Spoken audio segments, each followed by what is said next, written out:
வணக்கம் நேர்களே. இன்றைய சிறப்பு பதிவிலே உங்களை சந்திப்பதில் மிக்க மகிழ்ச்சி அடைகிறேன். நாம் இன்றைய தினம் அலச இருப்பது அடுத்த வாரம் சந்தைகள் எப்படி இருக்கும், நிஃப்டி 25,000 தொடுமா அப்படிங்கிறது எல்லாருடைய கேள்வியாகவும் இப்பொழுது இருந்து கொண்டிருக்கிறது.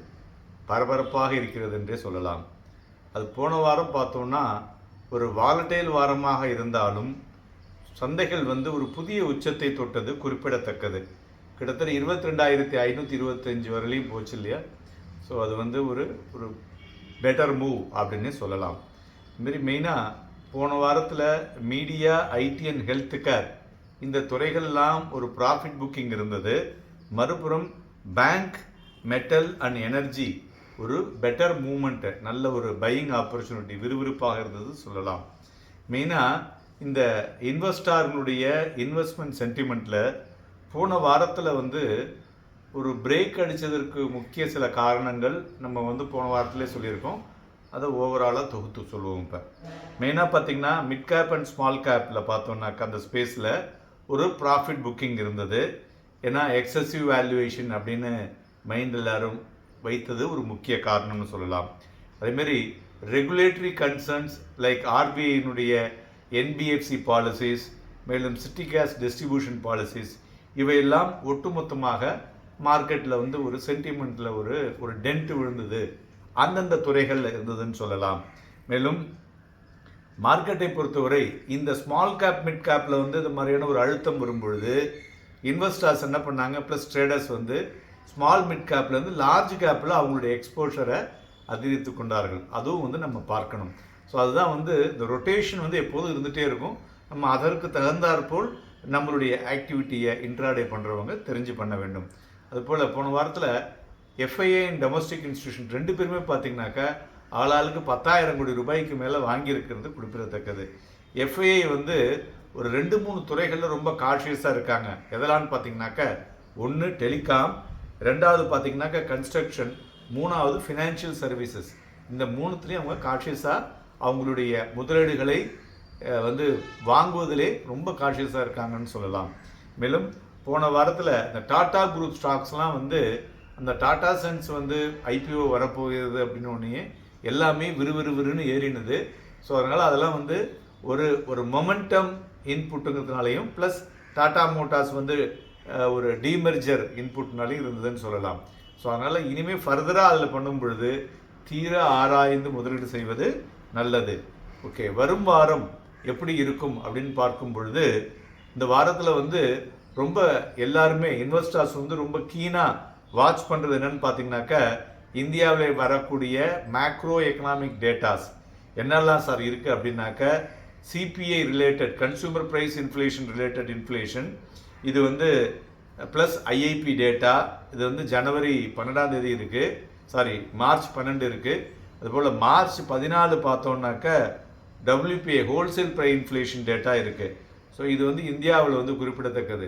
குளோபலில் பார்த்தீங்கன்னாக்க யூஎஸில் இன்ஃப்ளேஷன் டேட்டா, பிபிஐ டேட்டா, ஜப்பானில் Q4 ஜிடிபி டேட்டா, யூகேல அதேமாரி ஜிடிபி டேட்டா இவை எல்லாம் இருக்கிறது.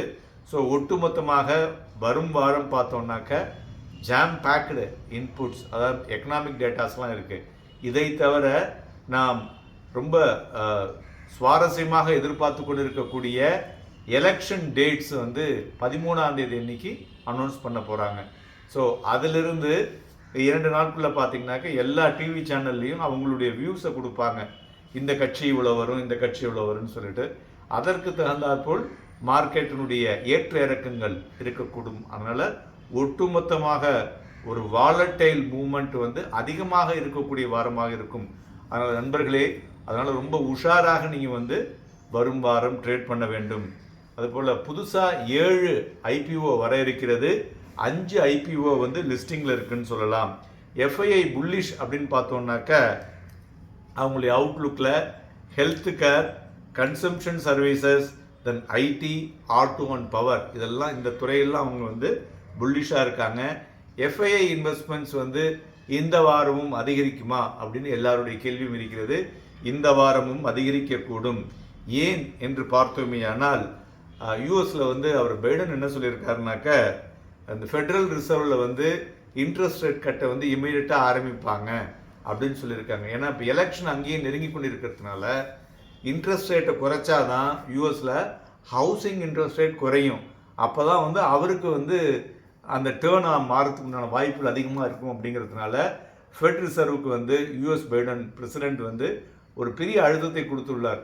ஸோ அதனால் இன்ட்ரெஸ்ட் ரேட் அங்கே குறையிறதோட ஆயுனும் டவுனாக இருக்கிறதுனால எஃப்ஐயினுடைய முதலீடு இந்தியாவுக்கு வருவது அதிகரிக்கக்கூடும் என்றும் எதிர்பார்க்கலாம். மேலும் இந்த குளோபல் மார்க்கெட்டினுடைய ஒரு ஓப்பன் பொசிஷன்ஸ் எப்படி ஆஃபர் பண்ணுறதோ அதுவே இந்திய மார்க்கெட்டுக்கும் ஒரு வழிகாட்டியாக இருக்கக்கூடும் என்றும் எதிர்பார்க்கலாம்.